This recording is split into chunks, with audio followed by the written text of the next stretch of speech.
Welcome everyone to today's lecture of Pharmaceutical Analysis. Today we are going to delve into a crucial aspect of analytical chemistry, understanding the term error with suitable examples. Understanding and addressing errors in pharmaceutical analysis is essential for ensuring product quality, regulatory compliance, patient safety, cost efficiency, maintaining reputation, and driving continuous improvement in pharmaceutical manufacturing and quality control processes. Let's start with the topic error. The error is simply the difference between the true result and the measured result. It represents how much the measured result deviates from the true value. Let's consider a simple example to illustrate the difference between a true result and a measured result. Imagine you have a standard weight of 100 grams. And this weight is considered to be the true value because it has been precisely calibrated and verified to be 100 grams.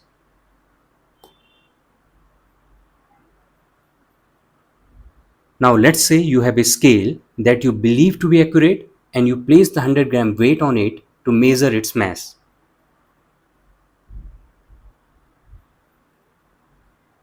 However, due to slight inaccuracies in the scale or environmental conditions, the scale displays a mass of 99.8 grams. In this scenario,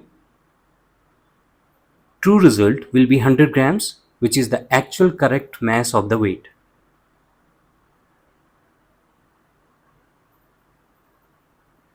And 99.8 grams will be the value displayed by the scale, and we will name it measured result.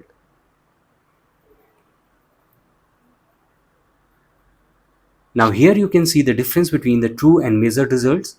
This represents the value of error.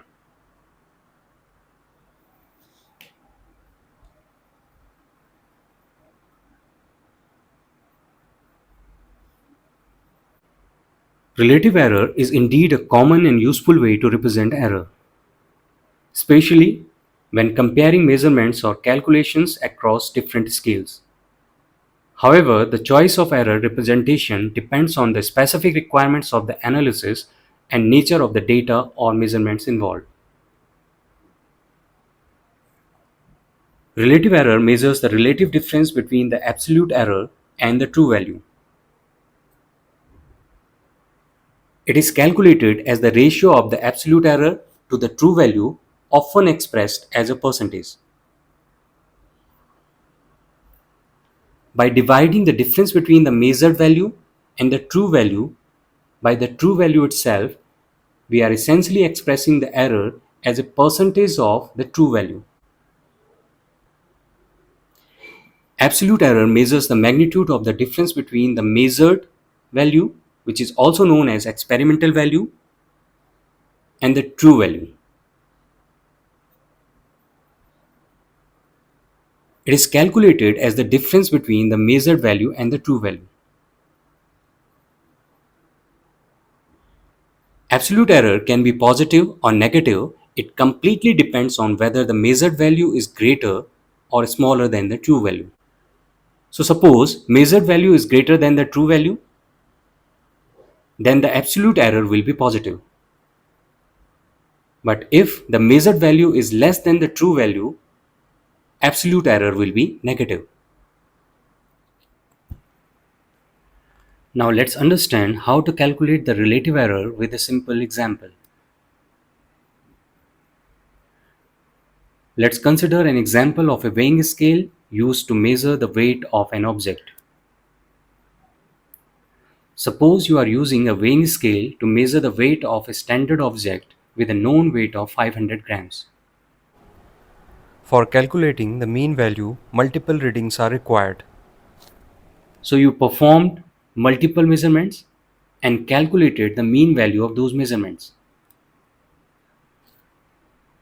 Values obtained from the measurements are 500, 498, 499, 498, and 499 grams respectively.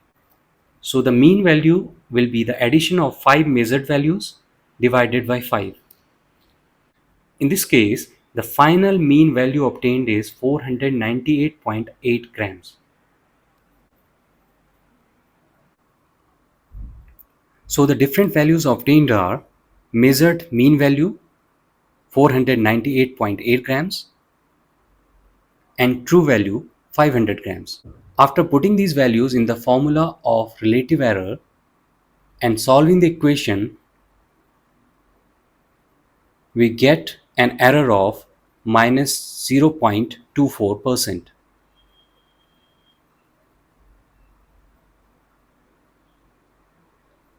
Here, the negative sign indicates that the measured mean value is less than the true value.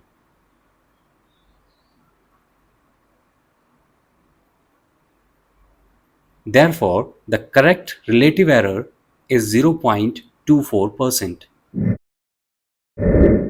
Thank you for watching this video. Hopefully, you will have understood what error means and how we can calculate error in pharmaceutical analysis.